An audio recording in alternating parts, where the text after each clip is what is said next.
आज मी दुकानात गेली नाही कारण हॅलो फ्रेंड्स, मी खुशी उर्फ आईची मजदूर. पण आज आहे लहान बाळाची बहीण.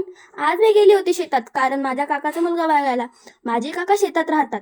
मी घरी गेल्यावर त्या बाळाला पाहिलं. तो खूपच छान होता आणि क्यूट होता. तो मस्त हसत होता. मी त्याला माझ्या मांडीवर घेतले. तो मस्त माझ्या मांडीवर झोपला. पण त्याने माझ्या अंगावर अचानक टॉयलेट करून दिली.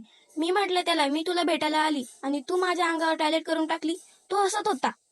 तर ही आहे माझ्या काकाची मुलगी. तर आम्ही दोघं बाहेर आलो आणि ती मला ड्रॅगनच्या बागात घेऊन आली आणि आम्ही दोघं मस्तपैकी एन्जॉय करत होतो. काकाच्या शेतात ड्रॅगन फ्रूट आहे. आता तुम्ही म्हणशाल त्याला ड्रॅगन फ्रूटच नाही असता, त्याला पण आता त्याचा सीझन नाही. काकाकडे मस्त छोटंसं वासरू होतं. ते खूपच उड्या मारत होतं. तिथे फुल सुद्धा होते आणि खूप छान होते.